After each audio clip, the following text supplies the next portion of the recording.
Hello student, हमने rural marketing के बारे में पढ़ रखा है कि रूरल मार्केटिंग होती क्या है। रूरल मार्केटिंग वो मार्केटिंग होती है जो हमारी ज़्यादातर विलेजेस में की जाती है, वो होती है हमारी रूरल मार्केटिंग। रूरल मार्केटिंग के 3 तरह प्रोसेस होते हैं, वो भी हम आगे डिस्कस करेंगे, जिन्हें हम स्कोप भी कहते हैं। इवैल्यूएशन ऑफ रूरल मार्केटिंग, पहली फेज में क्या होता है कि हमारा जो 1960 के बीच में हुआ था वो किसके लिए होता है, एग्रीकल्चर मार्केटिंग के लिए। मतलब एग्रीकल्चर ग्रीन इवैल्यूएशन को इन्वॉल्वमेंट किया गया और उसमें क्या गया, हमारी इम्प्रूवमेंट किया गया और उसे इंक्रीज़ किया गया। पार्ट सेकंड में हमने क्या किया, फिर हमने क्या लिबरलाइजेशन, मतलब कि इंपोर्ट एक्सपोर्ट तैयार करना शुरू कर दिया। हमारा जो प्रोडक्ट है वो हमारे क्या होने लगे, एक्सपोर्ट होने लगा। पार्ट 3 में क्या होने लगा, हमारा लिबरलाइजेशन के बाद हमारी क्या होने लगी, रूरल मार्केटिंग होने लगी, जिसमें हमने क्या किया, अपने आप को, इसका फंक्शन क्या था, रूरल मार्केटिंग करना। और इसमें क्या था, कंज्यूमर्स को ड्यूरेबल प्रोडक्ट्स पहुँचाने लगे, कंज्यूम करने के लिए प्रोड्यूस करने लगे अपने प्रोडक्ट्स, ठीक है। और फोर्थ में क्या हुआ, हमारी 21वीं सेंचुरी थी हमारी, जिसमें हमने अपनी मार्केट को डेवलप्ड किया हर तरीके से, हर सर्विस सेक्टर्स और उन सब चीज़ों से। अब हमारे कुछ मार्केट के सोर्सेज होते हैं जो कि डिजिग्नेशन करते हैं मार्केट को। रूरल किसको करता है, हमारा अर्बन को। अर्बन किसे करता है, रूरल को। अर्बन एंड रूरल किसे करते हैं, रूरल को। अर्बन एंड रूरल किसे करते हैं, अर्बन एंड रूरल को भी करते हैं। इसमें कुछ फेजेज हैं जो मैंने आपको स्ट्रक्चर में बताया, वही फेजेस ये वाले हैं। इनको डीपली थोड़ा सा दे रखा है ये। उसके बाद characteristics of rural marketing. Rural marketing की क्या क्या करेक्टरिस्टिक्स होती हैं, फिर उसके बाद हम क्या करेंगे, characteristics of rural marketing. Rural marketing में एग्रीकल्चर जो होती है वो क्या होती है, मेन इनकम ऑफ सोर्सेज होता है हमारा रूरल मार्केटिंग का। जब तक एग्रीकल्चर होती है उसके हिसाब से उसका मेन सोर्स क्या बनता है हमारा, इनकम के लिए। The income is a sustainable in nature. Income जो होती है सीजनेबल नेचर में होती है गाँव में।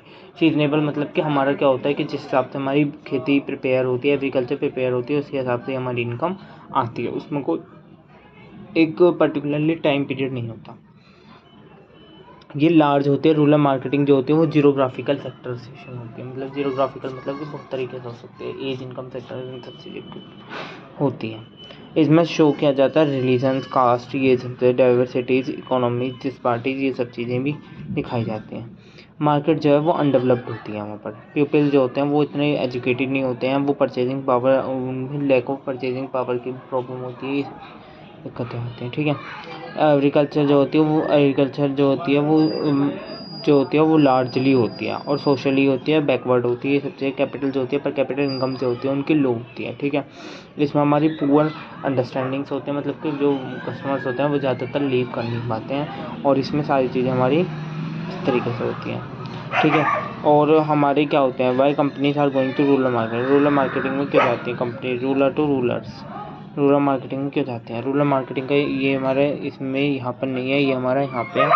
रूरल मार्केटिंग कंपनीज में क्यों जाते हैं, अर्बन मार्केटिंग जो होती है वो गेटिंग सैचुरेटेड होते हैं। सैचुरेटेड मतलब क्या होता है, जो डिफरेंट होती है।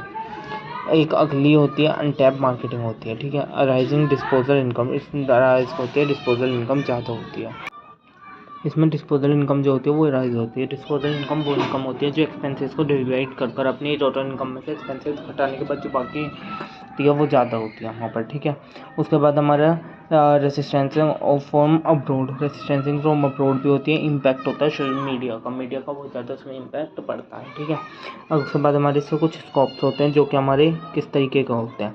अर्बन टू रूरल हो सकते हैं, रूरल टू अर्बन हो सकते हैं, ये रूरल टू रूरल भी हो सकते हैं। फ्रॉम टू अर्बन, अर्बन के हिसाब से क्या होंगे और रूरल के हिसाब से क्या होंगे। अर्बन के हिसाब से इसमें क्या होगा हमारा, अर्बन में ये जो होगी ये रूरल मार्केटिंग हो गया और इसमें अर्बन मार्केटिंग होगा, ठीक है। दोनों के बारे में बताया जाएगा। अर्बन मार्केटिंग जो होती है वो हमारी कैसी मार्केटिंग होती है, consumer and durable agriculture inputs होते हैं, ठीक है। इसमें कोई कंसल्टेशन नहीं होती है, ठीक है। नेक्स्ट हमारा इसमें कंज्यूमर्स होते हैं। इसमें क्या होता है, एग्रीकल्चर और चीज़ों को प्रोड्यूस किया जाता है। इसमें क्या होता है हमारा, नेक्स्ट क्या होता है, कंज्यूमर ड्यूरेबल होता है। बट इसमें क्या होता है हमारे रूरल मार्केटिंग में, क्या हमें हमारी आर्टिस्ट ड्यूरेबल तो होती हैं, और हमारे जितने भी वर्क होने वो क्या होते हैं हमारे सारे इनडायरेक्टली होते हैं, ठीक है। अब हमारे रूरल मार्केटिंग के हिसाब से हमारी रूरल मार्केटिंग हो सकती है जिसमें हमारी सर्विसेज प्रोड्यूस की जाती हैं, ठीक है। और हमारे जो होते हैं मेन जो होती है, अब हमारे अर्बन टू रूरल होते हैं। रूरल टू रूरल मतलब हम गांव टू गांव भी जाकर अपने काम करते हैं। रूरल टू रूरल भी करते हैं, मतलब जैसे कि हमारी खेती हो सकती है, जैसे कि हम अपने प्रोडक्ट्स को सेल करते हैं। हमने यहाँ से उठाया, यहाँ पे जैसे गन्ना हो रहा है, हमने दूसरी मंडी में, दूसरे गांव की मंडी में जाकर उसे सेल आउट कर दिया, वो हो गया रूरल टू रूरल, जिसमें हमारी सारी इंक्लूडिंग एक्टिविटीज़ होती हैं। और दो विलेज के बीच में हमारे क्या होता है, प्रियोरिटी होती है। नेक्स्ट हमारी क्या होती है इसमें, नेक्स्ट होती है हमारी इसमें अर्बन टू रूरल। अर्बन से जो भी माल जाता है, जैसे कि एग्रीकल्चर प्रोडक्ट्स हो गए, ग्रोसरी आइटम्स हो गए, जो अर्बन से, जो हमारे शहरों से कहाँ जाता है, गाँव में जाता है प्रोडक्ट, वो होती है हमारी अर्बन टू रूरल वाली। और रूरल टू अर्बन वाली कौन सी होती है, जिसमें हमारे क्या होते हैं, जितने भी हमारे रूरल एरियाज़ होते हैं, जैसे एग्रीकल्चर का प्रोडक्ट हो गया, गेहूँ हो गए, वीट हो गई, ये सब चीज़ कहाँ से जाती है, हमारी अर्बन में जाती हैं। किसके लिए, हमारे, जिसकी वजह से हमारे आटा बनता है, ये सब चीज़ें बनती हैं, ठीक है। इस चीज़ में ट्रांजेक्शन होती रहती है बेसिकली कैटेगरीज की। इसमें हमारी एग्रीकल्चर मार्केटें ज़्यादा आती हैं, जिसमें हमारे जो प्रोडक्ट हमारे एग्रीकल्चर करते हैं, उस प्रोडक्ट को वहाँ जाकर सेल आउट कर देना। उसके बाद नेक्स्ट टॉपिक बचा हमारा, एंड आखिरी टॉपिक है वो challenges of Indian rural marketing. क्या क्या चैलेंजेस हो सकते हैं एक इंडियन रूरल मार्केटिंग में। पहला, वो क्या होते हैं, स्टैंडर्ड ऑफ लिविंग, मतलब कि ज़्यादा से ज़्यादा जगहों में ही वो रहते हैं, ठीक है। अर्बन में, रूरल अर्बन में नहीं होता इतना जितना रूरल मार्केटिंग में होता है, कि रूरल मार्केटिंग में वो कितने कितने बीघों में, ज़मीनों में वो रहते हैं। लो लिटरेसी लेवल, जो एजुकेटेड होता है, लिटरेसी होती है वो उनकी कम होती है। लिटरेसी लेवल का मतलब होता है वो, मतलब एम्प्लॉयमेंट, जितने भी हमारे एजुकेटेड पर्सन होते हैं वो कम होते हैं। पर कैपिटल इनकम भी उनकी क्या होती है, कम होती है, जो कि हमारी नंबर ऑफ टोटल इनकम बटे नंबर ऑफ मेंबर्स जितने होते हैं उससे डिवाइड करते हैं, ठीक है। ट्रांजेक्शंस एंड वेयर हाउसिंग, ये बहुत होती है इसमें। ट्रांजेक्शंस इंगे से इंगे माल ले जाया जाता है, और वेयर हाउसिंग स्टोर किया जाता है वहाँ पर माल।